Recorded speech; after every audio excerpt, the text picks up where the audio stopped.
if one row is the multiple of other, then the determinant of that matrix is zero, like we saw here. अगर आप यहाँ पे देखिए, this is the first row. अगर आप इसको -2 से मल्टीप्लाई करते हैं, multiply by -2, then we get -2 + 6 and -14। So इसके डिटर्मिनेंट हमारे पास क्या है, 0 है। ओके, नाउ अगर हमारे पास one column is a multiple of another, then भी हमारे पास क्या होगा, हमारे पास उसका डिटर्मिनेंट 0 होगा। Let's suppose we have second column and first column को अगर आप देखें, तो अगर मैं सेकंड कॉलम को 2 से मल्टीप्लाई करता हूँ तो मेरे पास फर्स्ट कॉलम आ जाता है। 3 × 2 is 6, 0, एंड -2 × 2 is -4। इसका डिटर्मिनेंट भी हमारे पास क्या आएगा, 0 आएगा। ओके, नेक्स्ट अगर आप सेकंड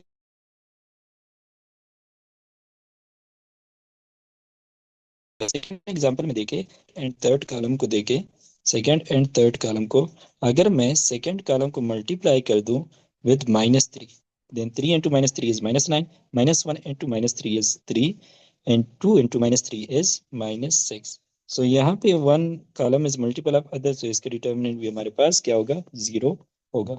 ओके, नेक्स्ट हमारे पास हमने elementary row and column operations पढ़े थे, रो और कॉलम ऑपरेशंस। सो उसमें हमारे पास एक इंटरचेंज ऑफ रोज था, लाइक R1 रो का रो के साथ या कॉलम के साथ। दूसरा हमारे पास था कि हम किसी रो को के से मल्टीप्लाई कर दिए, किसी कॉलम को के से मल्टीप्लाई कर दें। थर्ड हमारे पास इस फॉर्म के थे, हम कि हम रो के साथ किसी दूसरे रो का, ये मेरे पास आई है तो ये मेरे पास जे है, या किसी कॉलम के साथ दूसरे कॉलम का मल्टीपल ऐड कर दे, तो ये हमारे पास क्या थी, ये हमारे पास रो एंड कॉलम ऑपरेशंस थे। सही है, ये तीन हमारे पास रो ऑपरेशंस एंड ये तीन हमारे पास कॉलम ऑपरेशंस। अब हम पहले पढ़ते हैं कि हमारे पास कॉलम या रो इंटरचेंज का हमारे पास डिटर्मिनेंट के पे क्या फर्क पड़ता है। सो अगर हम रो इंटरचेंज करते हैं तो हमारे पास एक नेगेटिव साइन जो है वो इंट्रोड्यूस होता है, मतलब कि वो डिटर्मिनेंट को नेगेटिव करता है। अगर मैं first row and second row को आपस में इंटरचेंज करता हूँ तो मेरे पास जो डिटर्मिनेंट होगा उसके साथ नेगेटिव साइन आएगा। ओके, लेट्स सपोज हमारे पास A B matrix is obtained by this operation, मतलब कि अगर हम रो 1 को रो 2 से इंटरचेंज करते हैं ऑन मैट्रिक्स ए, स्टार्ट में हमारे पास डिटर्मिनेंट है वो ए का डिटर्मिनेंट है। अगर उसमें हम दो रोज है वो इंटरचेंज करते हैं तो जो नया बनता है वो बी मैट्रिक्स है, तो उसका डिटर्मिनेंट हमारे पास इसके नेगेटिव की इक्वल होगा, बिकॉज रो इंटरचेंज हमारे पास क्या करते हैं, एक नेगेटिव साइन इंट्रोड्यूस करते हैं। पहले एग्जाम्पल में अगर आप देखिए, आपके पास पहला मैट्रिक्स है, ये दूसरा मैट्रिक्स है। सो दोनों में अगर आप देखें तो इनमें अगर आप देखें, इसका जो फर्स्ट रो है वो यहाँ पे सेकंड की जगह है। सही है, एंड जो इसका सेकंड रो है वो हमारे पास इसकी फर्स्ट की जगह है।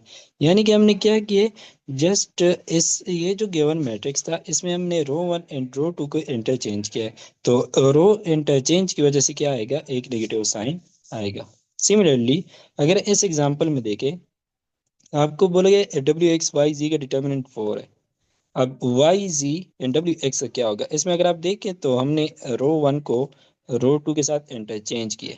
ओके, ये वाला ऑपरेशन हमने किया, तो ये वाला ऑपरेशन करेंगे तो इसका अगर डिटर्मिनेंट 4 है तो इसका क्या होगा, -4 के इक्वल होगा, बिकॉज हमारे पास रो इंटरचेंज से क्या आता है, एक माइनस नेगेटिव साइन आता है। सो इसका डिटर्मिनेंट हमारे पास -4। अगर इसका 4 है तो इसके रो इक्विवेलेंट का, जिसमें हम रो इंटरचेंज ऑपरेशन करते हैं, तो इसका हमारे पास -4 होगा। सिमिलरली अगर हम दो कॉलम इंटरचेंज करते हैं तो उससे भी हमारे पास नेगेटिव साइन इंट्रोड्यूस होता है। लेट्स सपोज यहाँ पे हमने क्या किया कि मैट्रिक्स ए जो है उस पे हमने कॉलम जो है वो हमने इंटरचेंज करी, मैट्रिक्स ए उसमें हमने कॉलम इंटरचेंज करी तो हमारे पास मैट्रिक्स बी बन गया। देन बी का determinant will be equal to minus time determinant of A.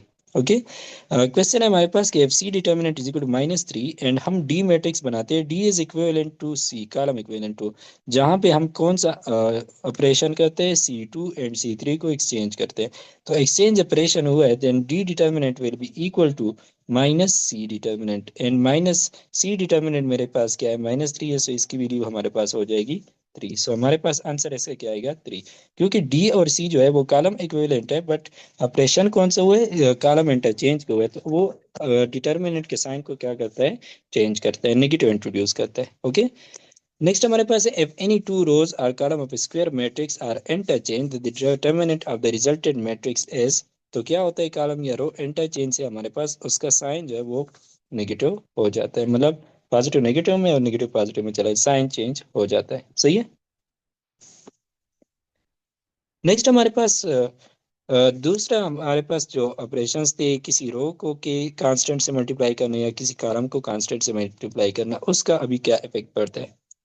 If one row or column, किसी एक कॉलम या रो को is multiplied by a non zero scalar, क्योंकि ये जैसे के से हम मल्टीप्लाई करते हैं कि हमारे पास नॉन जीरो होना चाहिए, then the value of new determinant is K times the value of original determinant.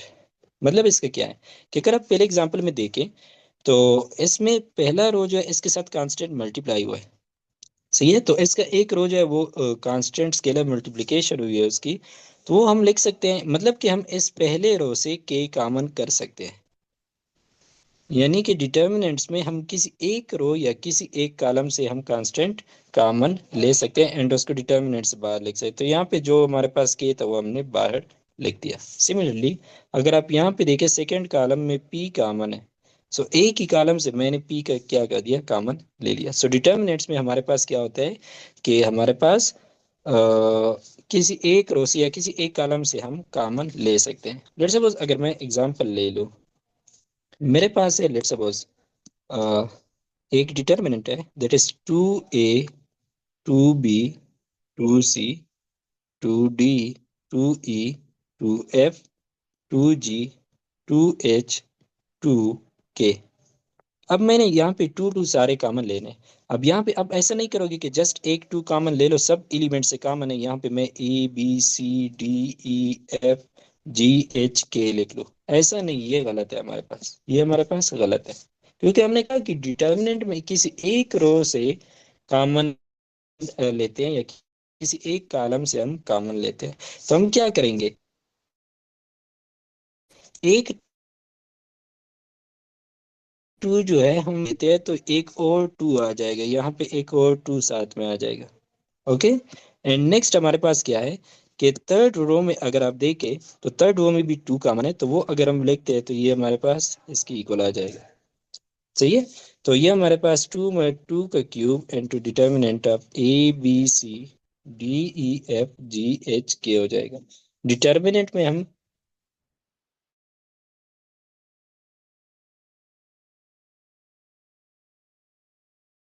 एक रो या एक, ये हमारे पास रूल हो गया के टाइम्स आर इस रो ऑपरेशन के लिए या कॉलम ऑपरेशन के लिए। अच्छा, थर्ड जो हमने पढ़ा था, इस टाइप के कॉलम और रो ऑपरेशंस के एक रो का मल्टीपल दूसरे में ऐड क्या करते हैं या एक कॉलम का मल्टीपल दूसरे में ऐड करते हैं, तो उससे हमारे पास डिटर्मिनेंट पे कोई फर्क नहीं पड़ता।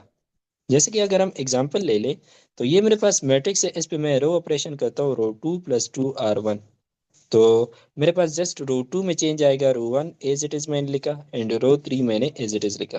ओके। अब मेरे पास रो टू है, रो टू के एलिमेंट्स ये है, फिर है मेरे पास प्लस, सो ये भी प्लस प्लस प्लस, फिर मेरे पास है टू, सो यहाँ पे मैं लिख लेता हूँ ये मेरे पास टू, ये भी टू एंड ये भी टू। ओके। फिर मेरे पास है रो वन, सो रो वन का एलिमेंट ए वन वन यहाँ पे लिख दिया, ए टू टू यहाँ पे लिख दिया, ए वन थ्री यहाँ पे लिख दिया। ओके। सो इस ये दोनों डिटर्मिनेंट्स आपस में इक्वल होंगे बिकॉज ये वाले रो एंड कॉलम ऑपरेशंस होंगे जिसमें हम एक का मल्टीपल दूसरे रो या कॉलम में ऐड करते हैं, सो उससे डिटर्मिनेंट पे कोई फर्क नहीं पड़ता। तीन हमने पढ़ लिए, इंटरचेंज से हमारे पास उसका साइन चेंज हो जाता है। सही है। अगर दो बार दो रो ऑपरेशंस करते हैं, सपोज ए मैट्रिक्स है, ए का डिटर्मिनेंट इज इक्वल टू 5। अब अगर मैं लिख लूं कि B is equivalent to A, row equivalent है बट इस पे ऑपरेशन हुए हैं, row one exchange with row two, then row one exchange with row three. अब यहाँ पे अगर आप देखें तो यहाँ पे हमारे पास ये दो ऑपरेशन हुए, इसकी वजह से एक नेगेटिव साइन आ जाएगा, इसकी वजह से एक दूसरा नेगेटिव साइन आ जाएगा, then B determinant is equal to A determinant, एक ये वाला नेगेटिव साइन लगा लो एंड एक ये वाला नेगेटिव साइन लगा लो। सो इस केस में हमारे पास क्या होगा, बी डिटर्मिनेंट ए डिटर्मिनेंट के इक्वल होगा। इसका मतलब है कि अगर मेरे पास एक बार ऑपरेशन होता है तो ये माइनस डिटर्मिनेंट के इक्वल होता है। अगर दो इंटरचेंज ऑपरेशन होते हैं तो ये फिर ए डिटर्मिनेंट की इक्वल है। अगर तीन इंटरचेंज ऑपरेशन हो तो फिर नेगेटिव। अगर चार इंटरचेंज ऑपरेशन हो फिर हमारे पास पॉजिटिव की इक्वल होगा। सही है। सेकंड हमने ये कर लिया कि हम किसी एक रो किसी एक कॉलम से क्या करते हैं, कांस्टेंट कॉमन ले सकते हैं। डिटर्मिनेंट में हमारे पास एक रो से कांस्टेंट लेना होता है या एक कॉलम से कांस्टेंट लेना होता है। अगर तीनों में एक कांस्टेंट है तो हमारे पास यहाँ पे देखो तीनों से हमने ये two two first second third row, या इसको मैं ऐसे भी लिख सकता हूँ, फर्स्ट कॉलम से एक टू कॉमन ले लिया, सेकंड कॉलम से एक टू कॉमन ले लिया। इस तरह होता कि इसमें हमारे पास टू कॉमन ना होता तब मेरे पास कितने टू आने थे, एक हमारे पास आना था फर्स्ट रो से, सही है, यहाँ से एक हमारे पास दूसरे आ जाता तो यहाँ पे ये वाला टू ना होता तो यहाँ पे हमारे पास टू स्क्वेयर आ जाता। ओके। थर्ड हमारे पास इस टाइप के जो रो एंड कॉलम ऑपरेशंस है, इन पे इन से डिटर्मिनेंट पे कोई फर्क नहीं पड़ता। अच्छा, लास्ट जो इसकी प्रॉपर्टीज है वो हम पढ़ते हैं। सो वो ये है कि अगर हमारे पास if every row or column is a sum of two terms then the determinant can be written as sum of two determinants। किस तरह से, अगर आप यहाँ पे देखिए इसका हमने सम लेना है, इसका हमने डिटर्मिनेंट फाइंड करना है, तो इसमें अगर आप देखिए फर्स्ट रो में हमारे पास हर एक टर्म में दो दो चीजें ऐड हुई है। तो हम ऐसा कर लेते हैं कि ये वाले तो दो सेम है ना, इनमें तो एडिशन नहीं है, दो दो टर्म्स नहीं है। तो ये यहाँ पे मैं एक बार लिख लेता हूँ विद इन चीजों के साथ। सही है। फिर मैं यहाँ पे लिख लेता हूँ, अच्छा यहाँ पे ये मेरे पास होगा, ये जो है ये तो एडिशन में नहीं है ना, तो मैं ये यहाँ पे भी लिख लूंगा एंड यहाँ पे भी लिख लूंगा। सही है। सो ये मेरे पास आ जाएगा A21 A22 A23 A31 A32 A33। Okay. अब यहाँ पे एक बार एक डिटर्मिनेंट में मैं ये तीनों लिख लूंगा, सही है, एंड दूसरी डिटर्मिनेंट में मैं ये तीनों लिख लूंगा। सही है। अगर यहाँ पे लेट्स सपोज माइनस साइन होता तो यहाँ पे मेरे पास क्या होता, माइनस साइन इसके साथ आता, मतलब A12 यहाँ पे आ गया और इसका जो दूसरा टर्म होता है वो दूसरे मैट्रिक्स में चला जाता है। सही है। इसका ये वाला जो टर्म है ये इस मैट्रिक्स में आ गया एंड ये वाला जो टर्म है प्लस B13 ये यहाँ पे आ गया। ओके। तो इस तरह से होते हैं। अब यहाँ पे इस एग्जांपल में अगर आप देखिए आपके पास है A B C+X DEF+Y and GHI+Z। अब यहाँ पे ABDEGH ये दोनों में सेम होंगे। ओके, क्योंकि ये एडिशन नहीं है। अब यहाँ पे ये है कि C+X है, F+Y है एंड I+Z है। तो CFI इनको एक में लिख लो, CFI एंड XYZ इसको क्या कर लो, दूसरे मैट्रिक्स दूसरे डिटर्मिनेंट में लिख दो। सही है। तो इस तरह हमारे पास अगर एक पूरे रो या पूरे कॉलम में हर एक जो नंबर है वो दो टर्म्स का सम हो तो उसको हम डिफरेंट टू डिटर्मिनेंट्स का सम लिख सकते हैं। नाउ नेक्स्ट हमारे पास है कि let A is a 3 by 3 matrix and suppose that matrix A is obtained from B from matrix A by the following operations। बी जो है जो हमारे पास ऑपरेशन हुए वो रो के ऑपरेशन हुए हैं। सही है। तो मैं कहता हूँ कि B is row equivalent to A. Operation कौन कौन से हुए, एक हमारे पास इंटरचेंज ऑपरेशन हुआ है रो 1 विद रो 3, दूसरा हमारे पास रो 3 + 4 रो 1 का हुआ है। ठीक है। अब यू नो दैट इस ऑपरेशन से हमारे पास डिटर्मिनेंट में कोई चेंज नहीं आता, बट इस ऑपरेशन की वजह से इंटरचेंज की वजह से एक नेगेटिव साइन आ जाता है।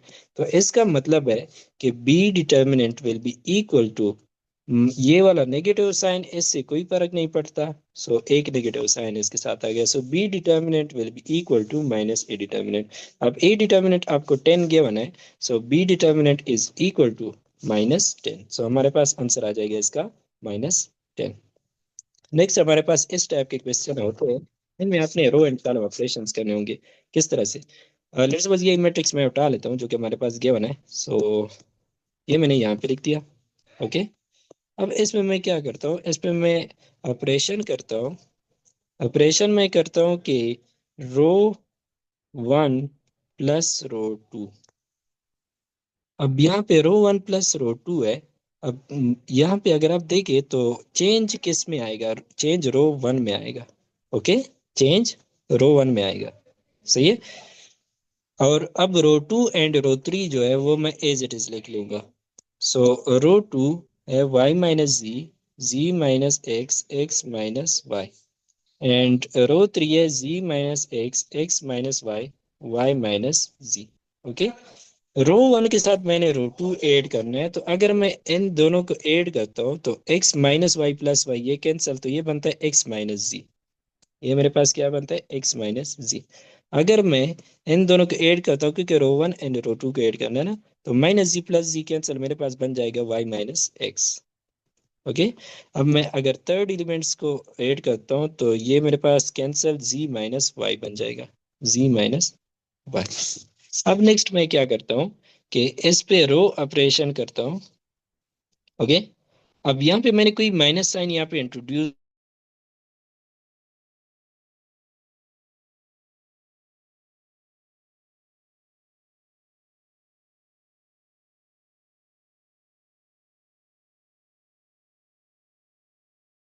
दोनों सही है।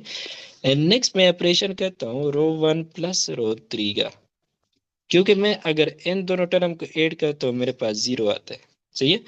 तो अगर मैं ये करता हूँ तो मेरे पास चेंज किस में आएगा, सिर्फ रो 1 में चेंज आएगा, रो 2 एंड रो 3 ये मेरे पास एज इट इज आएंगे। सो रो 2 मैंने लिख दिया एंड ये मैंने रो 3 लिख दिया। ओके, अब रो 1 के साथ मैंने रो 3 ऐड करना है, तो एन में देखो इसको इसके साथ ऐड करो। सो एक्स माइनस जी प्लस जी माइनस एक्स, ये कैंसिल आउट क्या बन जाएगा, जीरो बन जाएगा। ओके, नेक्स्ट रो 1 के सेकेंड एलिमेंट और रो 3 के सेकेंड एलिमेंट को ऐड करो, Y minus Y cancel, minus X plus X cancel, क्या आता है, जीरो आता है। ओके, अब नेक्स्ट देखो रो 1 एंड रो 3 के थर्ड एलिमेंट्स को ऐड करो, तो z minus Z and minus Y plus Y cancel out, यहाँ पे भी जीरो आता है। अब इस मैट्रिक्स में हमारे पास क्या है, अब यहाँ पे अगेन में हमने ऐसे टाइप के वो कर दिया, ऑपरेशन कर दिया कि ये इसके डिटर्मिनेंट के इक्वल होता है, इससे हमारे पास डिटर्मिनेंट चेंज नहीं होता। अब इसमें जीरो आ गया, so this is equal to zero, because इसमें हमारे पास जीरो रो है, तो हमारे पास आंसर इसका क्या आ गया, आंसर डी। ओके, नेक्स्ट हमारे पास जो है दैट इज आपको एक मैट्रिक्स गिवन है, आपको इसका डिटर्मिनेंट फाइंड कर लेना है। सो हमने डिटर्मिनेंट जो फाइंड करना है वो इसका फाइंड करना है, सही है, हमें गिवन दिस वन है। अब हम इसका तरीका क्या है, इसका तरीका यह है कि जो आपने फाइंड करना है वो ले लो। ना अब हमने क्या करना है, अब आपको जो गिवन है उसमें सबसे पहला एलिमेंट जो है वो ए है। इसका मतलब है कि ए हमने इस पोजीशन पे लेके आना होगा। तो हम ऐसे तो डायरेक्ट नहीं कर सकते ना, हम इसको ऐसे करेंगे कि इसको कॉलम 1 में ले आएंगे, फिर इसको रो 1 में ले आएंगे, सही है। सो पहला ऑपरेशन हम जो करेंगे वो हम करेंगे कि हम ए जो है उसको इस पोजीशन में ले आए, मतलब कॉलम 1 एंड कॉलम 2 इनका एक्सचेंज कर लेंगे। सो कॉलम 1 एंड कॉलम 2 का हम एक्सचेंज कर, तो बस कॉलम 2 जो है सो बी ए सी एस, कॉलम 2 1 जो है ई डी एफ, वो मेरे पास किस में आ जाएगा, कॉलम 2 की जगह आ जाएगा ई डी एफ। ओके, और थर्ड को एज इट इज लिख लूंगा एच जी के। नाउ अब मुझे क्या करना है, इस ए को लेके जाना है फर्स्ट प्लेस पे, तो मैंने कौन सा ऑपरेशन करना होगा, रो 1 और रो 2 को आपस में इंटरचेंज करना होगा। सो वो ऑपरेशन मैं करता हूँ रो 1। अच्छा, एक बात यहाँ पे, हमने यहाँ पे ऑपरेशन किया कॉलम एक्सचेंज का, तो यहाँ पे क्या आएगा, इसके साथ नेगेटिव साइन आएगा, क्या आएगा, नेगेटिव साइन आएगा। ओके, क्योंकि कॉलम इंटरचेंज से हमारे पास एक नेगेटिव साइन इंट्रोड्यूस होता है। नाउ अब हम करते हैं रो 1 एंड रो 2 को इंटरचेंज करते हैं, सही है। तो ये मेरे पास है रो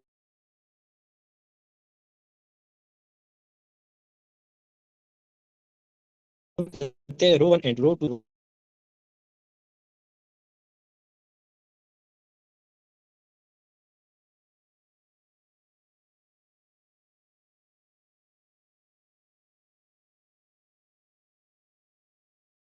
एक माइनस, तो दोनों मल्टीप्लाई करके क्या बनता है, हमारे पास यहाँ पे प्लस साइन आ जाएगा। अब अगर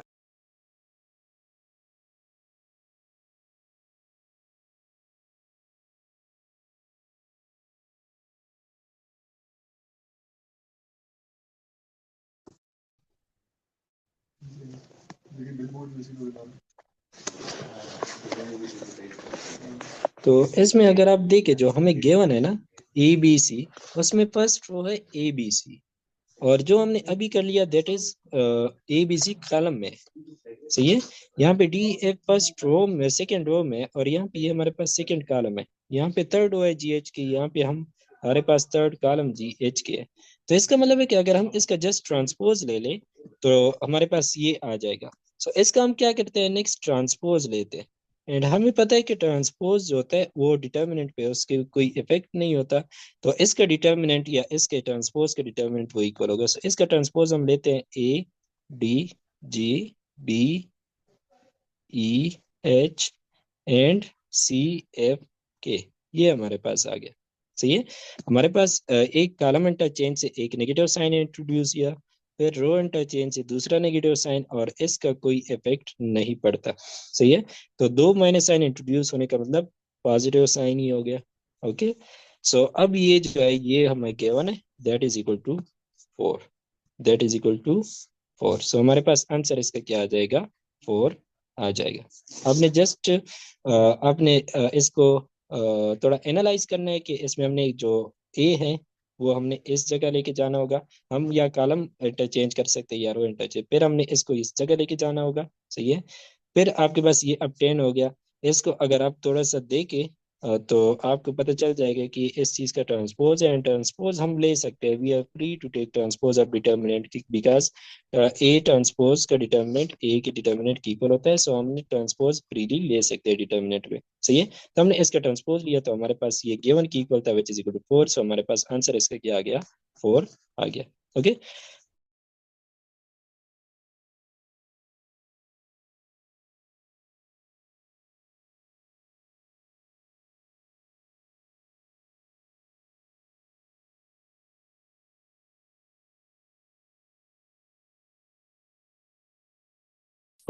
बी ए प्रोडक्ट की इक्वल नहीं होता इन जनरल। ओके। फिर हमने पढ़ा था कि यस इन जनरल तो नहीं होता, बट ए ट्रांसपोज के साथ ये कम्यूट करता है। सही है। ए जो है वो ए इनवर्स के साथ वो कम्यूट करता है, ए डिगर के साथ कम्यूट करता है। सिमिलरली ए जो है ए का product with adjoint of A ये भी कम्यूट करता है। सही है। तो फर्स्ट प्रॉपर्टी यही है कि हमारे पास इसका प्रोडक्ट जो होता है अपने एडजॉइंट के साथ वो कम्यूट करता है। सही है। एंड वो इक्वल किस चीज का होता है, यहाँ पे आपने एक आइडेंटिटी याद रखनी होगी कि वो इक्वल होता है डिटर्मिनेंट्स टाइम आइडेंटिटी। ये कहाँ कहाँ से डिराइव हुई है, तो हमारे पास इनवर्स का डिफिनीशन क्या था, 1/a determinant adjoint of A. Okay. अब हम ऐसा कर लेते हैं कि बोथ साइड पे फ्री मल्टीप्लाई करते हैं विद ए। इसको भी मैं ए से, ये तो कांस्टेंट नंबर है ना, ये तो मैं किसी भी जगह ले सकता हूँ, बट अगर मैं इसको लेफ्ट साइड से मल्टीप्लाई करता हूँ तो इस साइड पे लेफ्ट साइड भी मल्टीप्लाई करो। अब ये मेरे पास है ए इंटू ए इनवर्स, ये क्या बनता है, identity. So this is equal to 1/a determinant A multiply by adjoint of A. अब डिटर्मिनेंट एक नंबर है, वो एक साइड इस साइड पे अगर मैं लेके जाऊं तो A determinant times identity that is equal to A multiply by adjoint of A. Okay. So ये आइडेंटिटी हमारे पास है कि ए की कोई मैट्रिक्स और उसके एडजॉइंट का प्रोडक्ट वो उसके डिटर्मिनेंट टाइम्स आइडेंटिटी मैट्रिक्स से इक्वल होता है। आइडेंटिटी जो अगर ये 3/3 मैट्रिसेस है, ए अगर 3/3 मैट्रिक्स है तो आइडेंटिटी भी 3/3 होगा। अगर ए मेरे पास सेकंड ऑर्डर का है तो आइडेंटिटी भी सेकंड ऑर्डर का होगा। सही है। अब यहाँ पे है कि अगर ए हमारे पास एक सिंगुलर मैट्रिक्स हो, देखना इसका डिटर्मिनेंट किसकी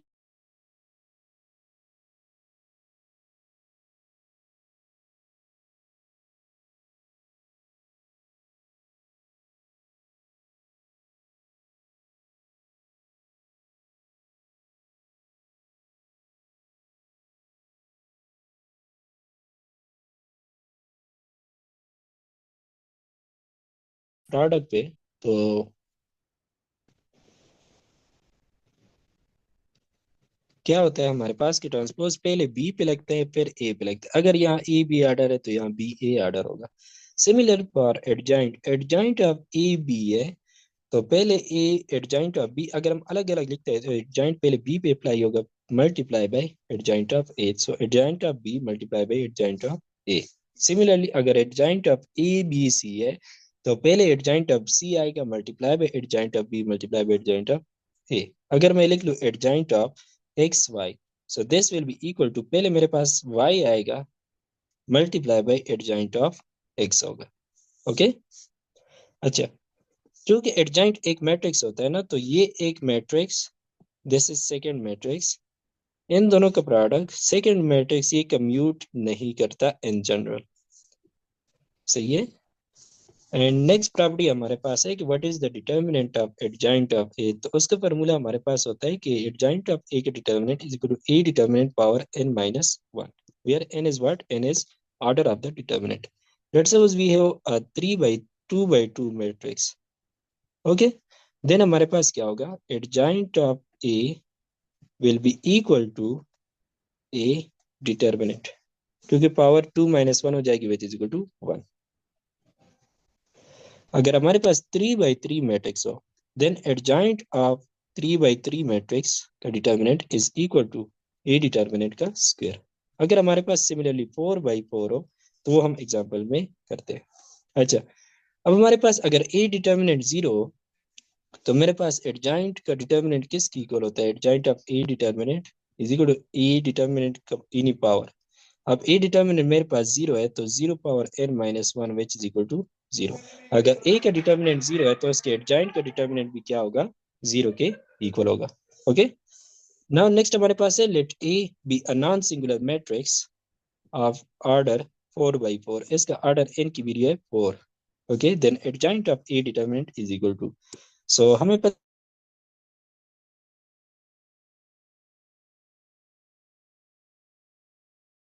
है कि एडजॉइंट ऑर्डिनेंट n - 1। सो यहाँ पे n की वैल्यू क्या है, n is equal to 4, n की वैल्यू 4 पुट करो, so a determinant power 4 - 1, so this is equal to a determinant power 3, so ये a डिटर्मिनेंट की क्यूब के इक्वल होगा। सही है। सो पहली प्रॉपर्टी हमारे पास ये थी कि ये कम्यूट करते हैं ए एडजॉइंट और मैट्रिक्स का प्रोडक्ट जो होता है, और वो इक्वल होता है डिटर्मिनेंट्स टाइम आइडेंटिटी के। अगर 2 by 2 मैट्रिसेस है तो आइडेंटिटी भी हमारे पास 2 x 2 होगी। अगर 3 x 3 मैट्रिक्स है तो ये आइडेंटिटी भी हमारे पास क्या होगी, 3 x 3 होगी। ओके, सेकेंड प्रॉपर्टी हमारे पास ये थी कि जिस तरह ट्रांसपोज और उसमें ऑर्डर मल्टीप्लिकेशन का इनवर्स होता है, तो यहाँ पे भी adjoint of A B equal होगा, पहले हमारे पास adjoint of B multiply by adjoint of A B C का हमारे पास होगा adjoint of C multiply by adjoint of B multiply by adjoint of A.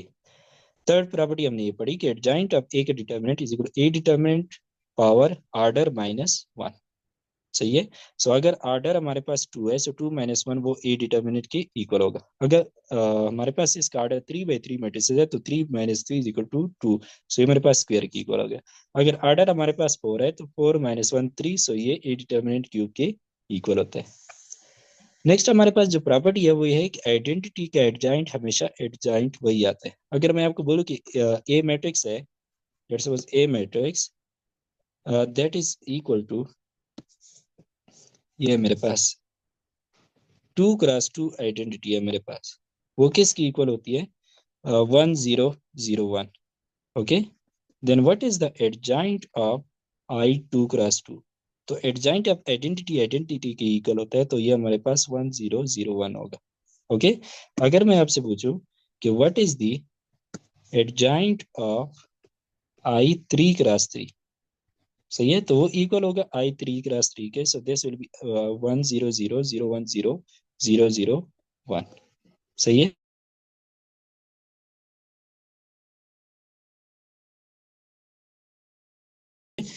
तो हमारे पास एडजॉइंट हमारे पास नल मैट्रिक्स होता है। सही है। नेक्स्ट जो प्रॉपर्टी है हमारे पास वो ये है कि अगर मैट्रिक्स का कोई पावर हो, यानी ए स्क्वायर ए क्यूब का अगर हम एडजॉइंट लेना चाहते हैं तो हम ऐसे कर सकते हैं कि पहले ए का एडजॉइंट फाइंड करें फिर उसका पावर ले आए। सही है। मतलब कि एडजॉइंट या पावर इसमें से कोई भी आप पहले ले ले, वो उससे फर्क नहीं पड़ता, दोनों आपस में इक्वल होते हैं। सही है। नेक्स्ट क्वेश्चन है हमारे पास कि अच्छा, ये एक यहाँ पे पॉइंट याद रखे कि यहाँ पे एक्सप्लेन कर देता हूँ। Let's suppose A multiply by adjoint of A, ये हमने पढ़ लिया कि इक्वल होता है ए डिटर्मिनेंट टाइम्स आइडेंटिटी के। ओके, तो ए डिटर्मिनेंट हमारे पास एक नंबर होता है, इसको मैं लेट्स सपोज लेम्डा कह लेता हूँ। सो this is lambda times identity. Identity हमारे पास लेट्स सपोज ये 2 क्रॉस 2 पे अगर मैं बात करूँ, तो this is lambda times 2 cross 2 identity 1001। Okay, अगर मैं लेम्डा को मैट्रिक्स के साथ मल्टीप्लाई करता हूँ, सो लेम्डा 00 लेम्डा आ जाएगा। लेट्स सपोज ये मेरे पास 3 क्रॉस 3 का केस है, तो लेम्डा इनटू आइडेंटिटी 3 क्रॉस 3 होगी 100001। ओके, तो अगर मैं लेम्डा को मल्टीप्लाई करूँ, तो लेम्डा 000 लेम्डा 000 लेम्डा हो जाएगा। अगर आप यहाँ पे इन दोनों मैट्रिसेस को देखें, ये क्या है, इसके डायगोनल पे हमारे पास नॉन जीरो नंबर लेम्डा है, बाकी सारे जीरो है। और इसकी भी डायगोनल पे नॉन जीरो नंबर लेम्डा है, बाकी सारे जीरो है। तो ये हमारे पास किस टाइप के मैट्रिसेस होते हैं? ये हमारे पास scalar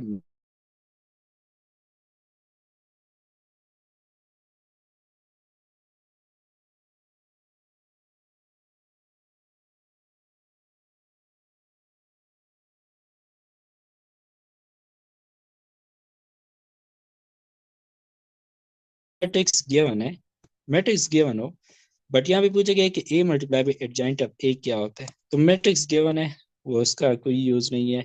A multiply by adjoint of ए हमेशा हमारे पास क्या होता है, एक स्केलर मैट्रिक्स होता है। लास्ट प्रॉपर्टी ये है कि ट्रांसपोज का adjoint is equal to adjoint का ट्रांसपोज। जिस तरह पावर था ना कि ए स्क्वेयर, तो यहाँ पे स्क्वेयर हम होल ले सकते थे, सिमिलरली ट्रांसपोज के साथ भी हम कर सकते हैं कि ये हमारे पास adjoint of A transpose is equal to transpose of A adjoint. So इस तरह हम क्या कर सकते हैं, ये हमारे पास सारी प्रॉपर्टीज थी एडजॉइंट की, जो कि यूज होगी बहुत।